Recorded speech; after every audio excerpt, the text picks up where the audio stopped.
Praise the lord.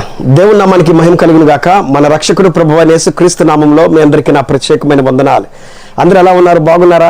దేవుని యొక్క మహాకృపను బట్టి నేను, నా కుటుంబం, పరిచర్య మేమందరం కూడా చాలా బాగున్నాం. నేటి ధ్యానాంశము మలాకి గ్రంథము 1వ అధ్యాయము 14వ వచనము. నేను ఘనమైన మహారాజునై ఉన్నాను. చూడండి, దేవుడు ఇక్కడ చక్కటి మాట చెప్తున్నాడు. తన గురించి తను అక్కడ ఉన్నటువంటి ప్రజలకు చెప్తున్నాడు. నేను ఎవరినో తెలుసా? నేను ఘనమైనటువంటి మహారాజునై ఉన్నాను అని చెప్పనే మాటను మనం చూస్తున్నాం. దేవుడు మహారాజు, ఆయన రాజులకు రాజు, ప్రభువులకు ప్రభువు అయి ఉన్నాడని మనము ప్రకటన గ్రంథంలో చదువుతున్నాము. ఆయన దగ్గర కోటాను కోట్ల దేవదూతలు ఆయనను స్తుతిస్తూ ఘనపరుస్తూ ఆరాధిస్తున్నట్లుగా ప్రకటన గ్రంథంలోను అట్లాగే యెషయా గ్రంథంలోను మనం చదువుతూ ఉంటాం ప్రియులారా.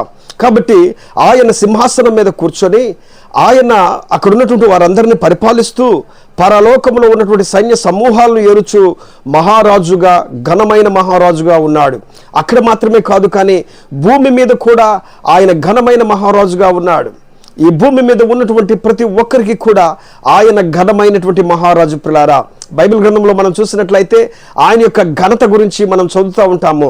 ఆదికాండం మొదలుకొని ప్రకటన గ్రంథం వరకు మీరు చూసినట్లయితే దేవుని యొక్క ఘనత, ఆయన ఎంత మహారాజుగా ఉన్నాడో, ఆయన తన బిడ్డలకు ఒక రాజు ఎట్లా పరిపాలిస్తాడో అలాగును పరిపాలించుకుంటూ, అలాగున్న దేవుడు వారిని పైకి లేవనెత్తుతూ, వారికి సహాయం చేస్తూ, వారిని ఆదుకుంటూ, వారి అవసరాలేంటో తెలుసుకుని ఆ అవసరతలను తీరుస్తూ ఆయన వారిని అంచెలంచెలుగా అడుగడుగునా కూడా నడిపించుకుంటూ వచ్చాడు ప్రియులారా.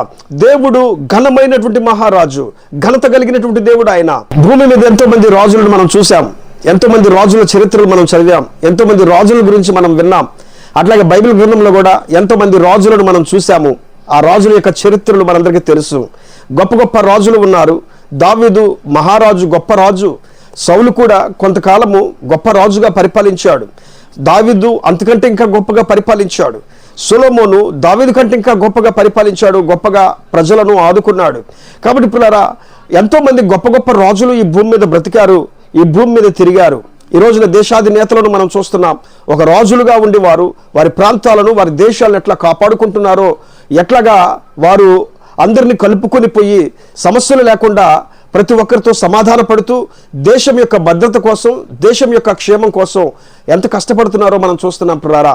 అట్లాగే ఈ భూమి మీద ఉన్నటువంటి ఈ రాజులే ఇట్లాగా ఆలోచించి దేశ క్షేమం కోసం అహర్నిశలు కష్టపడి దేశం యొక్క అభివృద్ధి కోసం ప్రయాసపడుతుంటే, పరలోకములో మన కొరకు నిలబడి ఉన్నటువంటి మహారాజు అయినటువంటి ఆయన, ఆ గొప్ప మహారాజు ఇంకెంతగా ఘనత కలిగి ఉండి ఎంతగా మన కోసం ఆలోచిస్తూ ఉంటాడో ఒకసారి ఆలోచన చేయండి ప్రియులారా.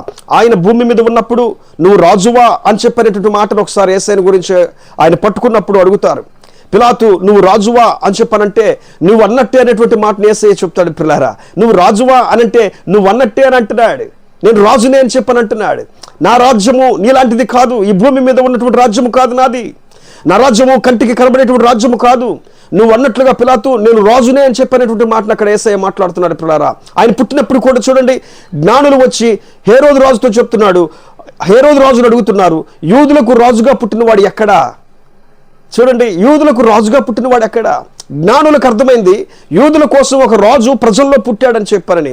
యూదుల కోసం, ప్రజల కోసం ఒక రాజు ప్రజల్లో పుట్టాడని చెప్పి వారు గమనించారు. ఆ నక్షత్రంను చూసి వారు ఫాలో అవుతూ వచ్చారు ప్రియులారా. ఈ రోజున చాలా మందికి ఆయన యొక్క ఘనత అర్థమవుతుంది. ఆయన ఘనపరుస్తున్నారు, ఆయన ఆరాధిస్తున్నారు, ఆయన ఎంతగానో వెంబడిస్తున్నారు, ప్రేమిస్తున్నారు. కానీ దేవుని బిడ్డలమైన మనము దేవునిగా ఎంచలేని పరిస్థితిలో ఉంటున్నాం. దేవునిగా ఘనపరచలేని పరిస్థితిలో ఉంటున్నాం. ఆయనకి ఇవ్వవలసిన ఘనతను ఇవ్వలేకపోతున్నాం. ఆయనకి ఇవ్వవలసిన మహిమపరచలేకపోతున్నాం.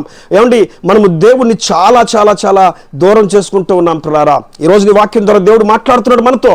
నేను ఘనమైన మహారాజును. నన్ను వెంబడించేటువంటి ప్రజలు ఎవరైతే ఉన్నారో వారి జీవితంలో నేను ఘనమైన కార్యాలు చేస్తాను. ఎందుకో తెలుసా? నేను ఘనమైన మహారాజుని కాబట్టి, ఘనత నా దగ్గర ఉన్నది కాబట్టి, నన్ను వెంబడించు వారిని, నన్ను ఆరాధించు వారిని, నా దగ్గరికి వచ్చి వారిని, నన్ను ప్రేమించు వారిని నేను ఘనపరుస్తాను, నేను గొప్పగా ఆశీర్వదిస్తాను, నేను ఉన్నతమైన స్థితిలోనికి తీసుకుని వస్తానని చెప్తున్నట్లుగా ఆ ఘనమైన మహారాజు యొక్క దృష్టి నీ మీద, నీ కుటుంబం మీద, నీ బిడ్డల మీద, నీ పనుల మీద చిరకాలము ఉండునుగాక. ఆమేన్. ప్రేమ కలిగిన తండ్రి, గొప్ప దేవుడు యేసయ్య, మా ఘనమైన మహారాజా, నీ వందనాలు, స్తోత్రాలు నాయనా. ఈ వాక్యం ఎంతమంది అయితే చదివి విని ఉన్నారు వారి జీవితంలో అద్భుతమైన కార్యాలు చేసి నీకు ఇష్టమైన పాత్రలుగా మీరు జరిగించమని, నడిపించమని.